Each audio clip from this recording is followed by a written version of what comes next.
여러분 안녕하십니까? 지난 2019년 영동 지역을 삼켰던 대형 산불 기억하실 겁니다. 이곳 동해 오토캠핑 리조트도 객실 대부분이 전소됐었는데요. 오늘 지원 8시 뉴스는 재해복구를 마치고 새로 개장하는 동해 망상 오토캠핑 리조트에서 특집으로 전해드립니다. 먼저 백행원 기자가 복구된 리조트의 이모저모를 알아봤습니다.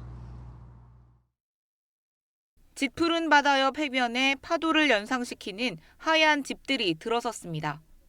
전면은 통유리로 지어 바다가 한눈에 들어옵니다. 2019년 4월 영동 지역을 휩쓴 산불이 집어삼켰던 동해 오토캠핑 리조트입니다. 사업비 340억 원이 투입돼 전소됐던 53개 객실이 30개 동 46개 객실로 다시 지어졌고 커뮤니티 하우스와 스낵 카페 등 부대 시설과 어린이 물놀이 시설도 조성됐습니다. 내화성 자재를 쓰고 스프링클러 물탱크를 거쳐 혹시 모를 화재에 철저히 대비했습니다. 화마가 다시 오더라도 화마를 피하기 위해서 전 시설을 불연제로인 벽돌과 돌로 구성하였습니다. 또한 큰 파도가 치면 유아들이 바다에 들어갈 수 없기 때문에 유아용 물놀이 시설도 구비했습니다. 동해시는 산불 피해 흔적과 화재에서 살아남은 오두막형 숙소도 남겨 리조트 재건의 의미를 더하고 반려견 동반실과 장애인 캠핑 시설을 둬 누구나 이용할 수 있는 열린 관광지로 운영할 예정입니다. 우리 망상 오토캠핑 리조트는 국내 최초 오토캠핑의 시작을 알렸었습니다. 앞으로도 우리 리조트가 코로나 일상시대에 국민의 쉼터 기능을 다할 수 있도록 준비하고 만들어 나갈 계획입니다. 동해시는 리조트 준공식을 오는 24일 개최하고 다음 달 운영을 시작하기로 했습니다. 지원뉴스 백행원입니다. 새롭게 단장한 관광시설은 위드 코로나 시대를 맞아 더 기대를 모으고 있습니다. 동해시는 코로나 위기를 기회로 삼아 다양한 시책으로 경기 회복에 나서고 있습니다. 김도훈 기자의 보도입니다. 커피를 주문하고 너도나도 신용카드와 현금 대신 동해페이를 꺼냅니다. 물건을 사거나 병원을 갈 때에도 이젠 지역 화폐를 사용하는 것이 익숙합니다. 지난해 9월 발행된 동해페이는 1년 만에 누적 발행액 350억 원을 돌파했습니다. 사용자도 좋고 상인에게도 효자 노릇을 하며 코로나로 침체됐던 지역 경기에 활력을 불어넣고 있습니다. 간단해서 좋고요. 이게 카드를 동해시에는 어느 곳이나 이렇게 쓸 수 있으니까는 그게 좋고, 그다음에 10% 인센티브 이렇게 생겨서 그걸 또 활용해서 쓸 수 있는 게 좋고. 코로나19로 어려운 상황 속에서도 동해시는 새로운 기회를 잡았습니다. 동해양을 모항으로 한국과 러시아, 일본을 잇는 한러일 페리는 올 들어 물동량이 37%나 증가했습니다. 해운시장 불황 속에서 물류비 지원 정책을 추진하며 도내 기업들의 물류난 해소에 앞장선 결과입니다. 북방 항로라고 부르는 이 새로운 물류 루트에 대한 매력이 부각이 되면서 동해항의 가치를 지금 재발견하는 게 아닌가. 항만 인프라를 조금 더 갖출 수 있다면 주요한 항만, 거점 항만으로서 아마 자리매김하지 않을까. 덕분에 기업 유치와 투자도 이어지고 있습니다. 오는 2023년까지 1,200억 원이 투입되는 초고압 해저 케이블 생산시설 조성부터 골프장과 관광 휴양시설을 연이어 유치하기로 하는 등 올해 하반기에만 4건의 대규모 투자 협약을 맺었습니다. 저희 국평산업단지 활성화를 통해서 일자리 창출을 위해서 노력하고 있습니다. 동해시는 앞으로 수소산업 관련 연구시설과 기업 유치에도 나서는 등 지역 중점 산업 분야를 확대해 나갈 계획입니다. 지원뉴스 김도훈입니다. 초고령 사회로 진입한 동해시는 어르신들이 편하게 오랫동안 살 수 있는 환경을 만들기 위한 정책에도 많은 노력을 기울이고 있습니다. 복지 사업에서부터 일자리, 주거까지 손길이 닿지 않는 곳이 없습니다. 보도에 정동원 기자입니다. 이른 아침 생활지원사들이 어르신들에게 전화를 겁니다. 연락이 닿자 음식과 생필품을 담은 가방을 챙겨 댁으로 향합니다. 물품을 전하며 건강은 어떤지, 걱정은 없는지 안부를 챙깁니다. 얘기도 하고 놀이도 해주는 생활지원사들은 자식이나 마찬가지입니다. 이렇게 유케어 센터에 돌봄 혜택을 보는 어르신은 2,200여 명. 오늘 기분이 좀 어떠세요? 기분 좋아요. 맨날 좋죠 뭐. 선생님 다행이네. 고생해가지고 맨날 좋죠 뭐. 다행이네요. 바란상가 자활사업장에 마련된 희망 나눔 빨래방. 거동이 불편한 어르신과 장애인 세대를 위해 운영되고 있습니다. 수거부터 세탁, 건조까지 해주니 빨래가 힘에 겨운 어르신들에겐 더 없는 선물입니다. 어르신들을 일하는 당당한 사회 구성원으로 만든 사업에도 힘을 쏟고 있습니다. 현재 30여 개 사업단에서 4천여 명이 일하고 있습니다. 삶의 터전이 되는 주거 환경 개선 사업도 시작됐습니다. 청곡동 일대 500억 원을 들여 어르신들의 신체적 특성을 고려해 설계한 고령자 복지주택을 짓습니다. 다양한 사업은 대한민국 노인복지문화대상과 전국 성인 문해교육 시화전 장관상 수상의 성과로 이어지기도 했습니다. 어르신들이 그 편안하고 행복한 노년을 즐기기 위해서는 주거, 돌봄, 일자리 문제가 매우 중요하다고 생각합니다. 그래서 저희들이 이렇게 한 3가지 정책을 가지고 체계적으로 좀 관리를 해나가고 있고 앞으로 좀 더 확충하기 위한 노력을 더욱 노력해 나가겠습니다. 현재 동해시는 전체 인구 9만 100여 명에 65세 이상이 21%인 18,900여 명으로 총 인구의 20%를 넘는 초고령 사회에 접어들었습니다. 지원뉴스 정동원입니다. 네, 그럼 이번에는 심규원 동해시장 모시고 동해 지역 현안 관련해서 좀 더 얘기 나눠보도록 하겠습니다. 시장님 안녕하십니까? 네, 안녕하십니까? 네. 이곳 뉴스가 진행되는 망상 리조트가 드디어 복구가 완료됐습니다.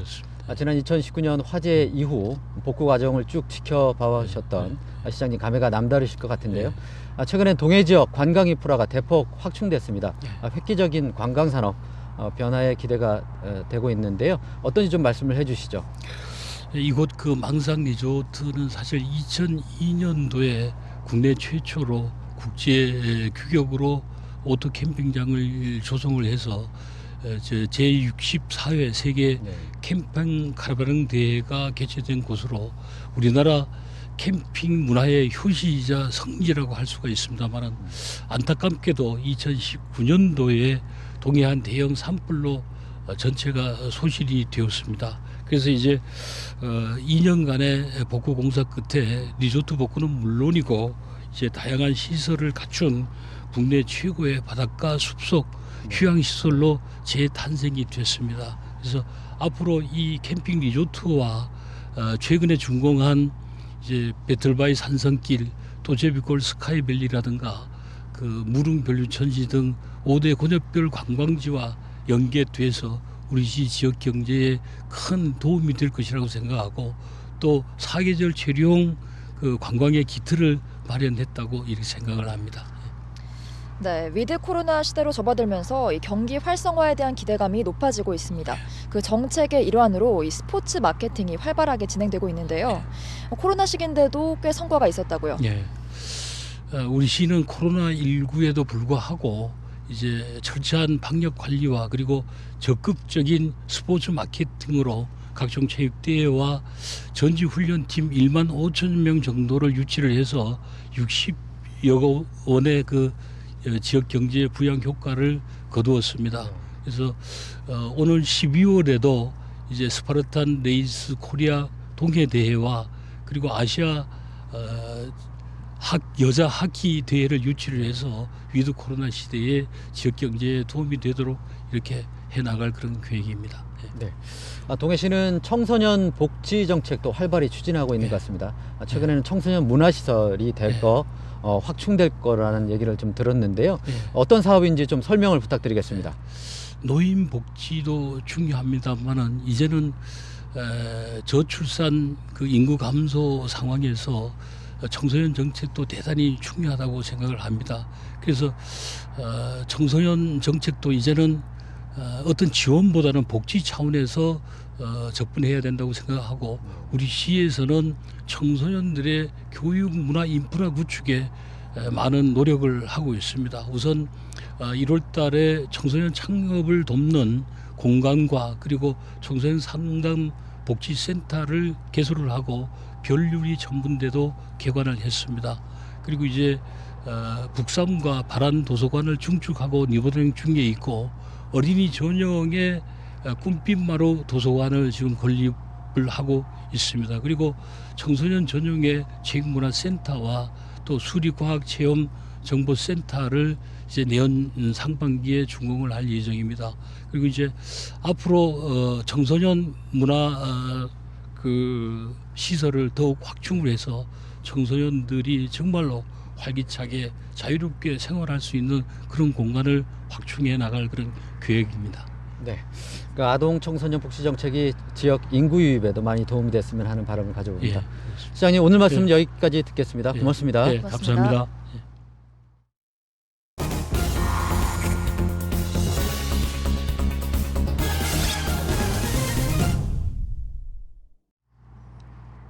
다음 소식입니다. 더불어민주당에 이어 국민의힘 대선 선거대책위원회 구성도 속도를 내고 있는데요. 선대위와 함께 대선 국면에서 막중한 역할을 하는 당 사무총장에 도 출신 권성동 의원이 임명돼 강원도 현안의 대선 공약화가 수월해질 전망입니다. 김영기 기자의 보도입니다. 국민의힘은 최고위원 회의를 열어 신임 사무총장에 사선의 권성동 의원을 임명했습니다. 사무총장은 당의 예산과 인사를 총괄하는 핵심 보직으로 특히 대선 국면에선 대선 후보와 긴밀히 소통하고 호흡을 맞춰야 하는 매우 중요한 자리입니다. 신임 사무총장 인사를 놓고 이준석 대표와 윤석열 후보가 갈등을 빚다가 결국엔 윤 후보의 의사가 관철된 것으로 풀이됩니다. 대통령 선거 과정에서 후보 측과의 소통을 원활하게 진행하자는 취지로 오늘 4선의 권성동 의원을 후임 사무총장에 선임하게 되었습니다. 윤 후보의 어릴 적 친구인 권성동 의원은 경선 캠프에서 좌장격인 종합지원본부장과 후보 비서실장을 거쳐 당 사무총장까지 꿰차면서 윤 후보의 최측근임을 다시 한번 입증했습니다. 이준석 대표가 취임하면서 임명한 한기호 사무총장에 이어 권성동 의원이 사무총장에 오르면서 도 출신 인사가 연달아 당 사무총장에 발탁되는 진기록이 세워졌습니다. 권 사무총장은 다음 주 구성될 선대위와 윤 후보 간의 소통 창구는 물론 재정권과 인사권을 통해 후보를 총력 지원하게 됩니다. 권 사무총장의 최대 과제는 대선 승리를 통한 정권 교체입니다. 도 출신 권성동 의원이 사무총장에 임명됨에 따라 강원특별자치도 설치 등 도 현안의 국민의힘 대선 공약 반영이 한결 수월해질 전망입니다. 한편 권성동 의원이 사무총장으로 자리를 옮기면서 공석이 된 윤석열 후보 비서실장으로는 이양수 수석 대변인이 유력하게 거론되고 있습니다. 국회에서 지원뉴스 김현기입니다. 정의당 여영국 대표가 강원도를 찾아 내년 대선과 지선 승리를 위한 민심 청취에 나섰습니다. 여 대표는 정의당 강원도당에서 주요 당직자와 간담회를 열고 내년 대선 강령에 대한 토론과 강원도당 차원의 대선 선대위 구성, 강원도 대선 의제 등을 논의했습니다. 간담회에 앞서서는 학교 비정규직 차별 해소를 요구하며 도교육청 앞에서 농성 중인 민주노총 전국교육공무직본부 농성장을 찾아 관계자들을 격려했습니다. 오늘 강원도 8개 시군에서 코로나19 신규 확진자 40명이 나왔습니다.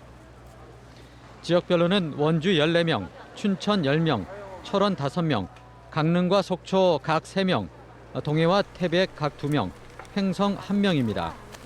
원주에선 외국인 5명이 확진됐고 춘천에선 초중고 학생과 대학생이 잇따라 확진 판정을 받았습니다. 강원도 누적 확진자는 7,852명으로 늘었습니다.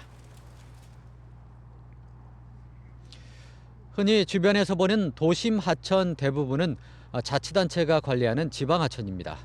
열악한 재정 여건 때문에 그동안 관리가 쉽지 않았는데요. 정치권을 중심으로 지방 하천을 국가 하천으로 승격하기 위한 움직임이 시작됐습니다. 보도에 최돈희 기자입니다. 도심 하천은 길이가 짧고 폭이 좁아 하천 유량이 줄면 녹조 등 수질 문제가, 반대로 유량이 급격히 늘면 범람과 유실 등의 피해가 발생합니다. 지속적인 하천 정비 사업이 필요하지만 쉽지 않습니다. 지방하천으로 분류돼 국비 지원 없이 모두 자치단체 예산을 투입해야 하기 때문입니다. 이광재, 송기현, 허영우 의원 등 강원도 여당 국회의원들은 춘천에서 토론회를 열고 지방하천의 국가하천 승격 전략을 모색했습니다.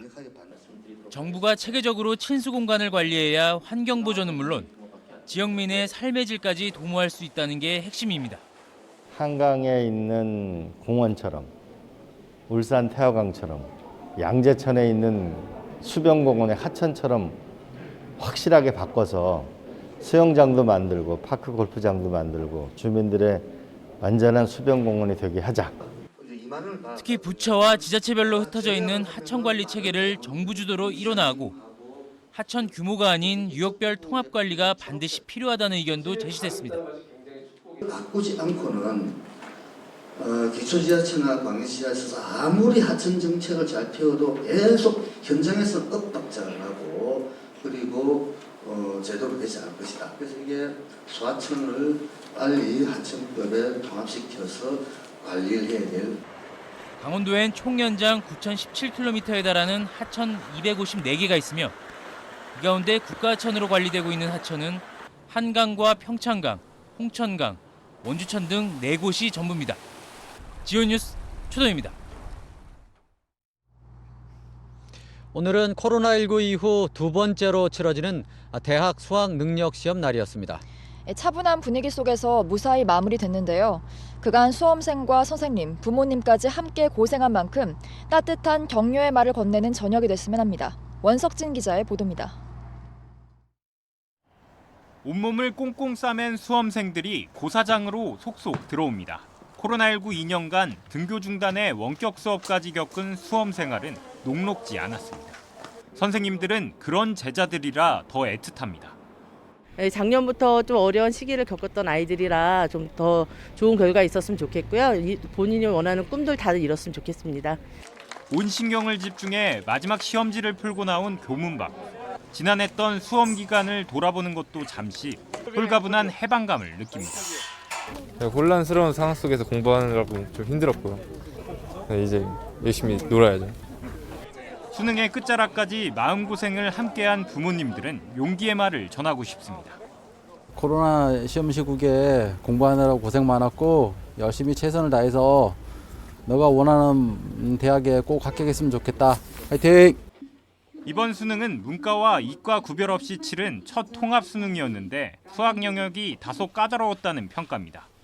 치열한 상위권 경쟁이 예상되는 가운데 강원도 학생들의 응시 비중이 높은 수시에도 수험생들이 몰릴 것으로 보입니다. 수능 정답 이의 신청 기간은 오는 22일까지며 최종 성적은 다음 달 10일에 통지됩니다. 지온뉴스 원석진입니다.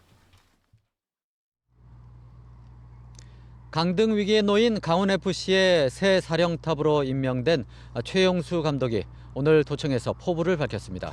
일단 1부 리그 잔류에 집중하고 전력을 끌어올려 우승 트로피도 들어올리고 싶다고 다짐했습니다. 최경식 기자의 보도입니다. 선수 시절 대한민국 간판 스트라이커로 활약하며 독수리로 불렸던 최용수 감독.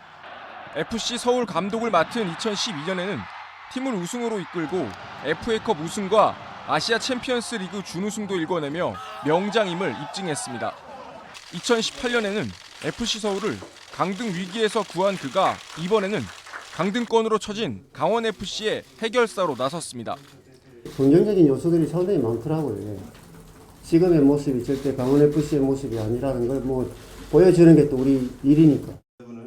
최 감독은 선수들의 정신력을 강하게 무장시켜 급선무인 1부 리그 잔류를 이끌고 우승 트로피까지도 욕심내겠다고 밝혔습니다. 빨리 내부 진단을 하고 선수들의 자신감을 좀 끌어올리고 준우승이 아닌 우승 트로피를 들어올리고 싶고. 팀 전력 보강을 위해선 먼저 느슨해진 수비를 견고히 해야 한다고 날카롭게 진단했습니다. 16게임 중에 한 경기밖에 역전승이 없다는 건 그거는 좀 문제가 있는 거죠. 선수들의 그런 좀 자세, 그런 멘탈적으로 좀 강조하고 싶고요. 강원FC는 현재 리그 11위로 남은 2경기 결과에 따라 1부 리그 잔류 여부가 결정됩니다. 최용수 감독은 오는 28일 친정팀인 FC 서울을 상대로 강원FC 감독 데뷔전을 치릅니다. 지원뉴스 최경식입니다. 2021 수력 산업의 날 행사가 오늘 춘천시 남산면 엘리시안 강촌에서 개최됐습니다. 한국수력산업협회와 수력양수발전연구회가 마련한 이번 행사에선 탄소 중립 중심의 에너지 정책 전환에 따른 국내 수력발전 기술의 개발 전략과 국제 경쟁력 강화 방안 등에 대한 토론과 주제 발표가 이어졌습니다. 이번 행사는 내일까지 이어지며 행사 기간 국산 수력발전 기자재 홍보 전시관이 운영될 예정입니다. 제1회 매월 땅 김시습 심포지움, 매월 땅 김시습의 재발견이 오늘 강릉 녹색도시 체험센터에서 열렸습니다. 매월 땅 김시습 선양사업회와 매월 땅 김시습 기념사업회가 공동 주최 주관한 이번 심포지움에선 조선시대 문학계에서 김시습의 작품이 가지는 의미와 가치에 대한 심도 깊은 논의가 오갔습니다. 조선시대 학자이자 문인이었던 김시습은 본관이 강릉으로 금오신화, 만복사저 포기 등의 작품을 남겼습니다. 6.15 남북 공동선언 기념조형물 제막식이 고성 DMZ 박물관에서 열렸습니다. 기념조형물은 한국건축조형미술연구소 이철희 소장의 작품 하나되어며 화강석과 스테인리스 파이프를 활용해 두 손을 합장해 소망하는 모양을 추상적인 형태로 표현했습니다. 이번 제막식은 현대 금강호가 출항하면서 금강산 관광이 시작된 1998년 11월 18일을 기념해 진행됐습니다. 철원군이 최근 지역 내 코로나19 확진자가 급증하자 군민 호소문을 발표하고 사적 모임과 행사 자제를 당부했습니다. 이현정 철원군수는 호소문에서 다양한 계층과 연령대에서 확진자가 발생하고 있다며 적극적인 백신 접종과 함께 자발적인 방역에 동참해달라고 강조했습니다. 철원에선 최근 일주일간 50명이 넘는 확진자가 발생했습니다.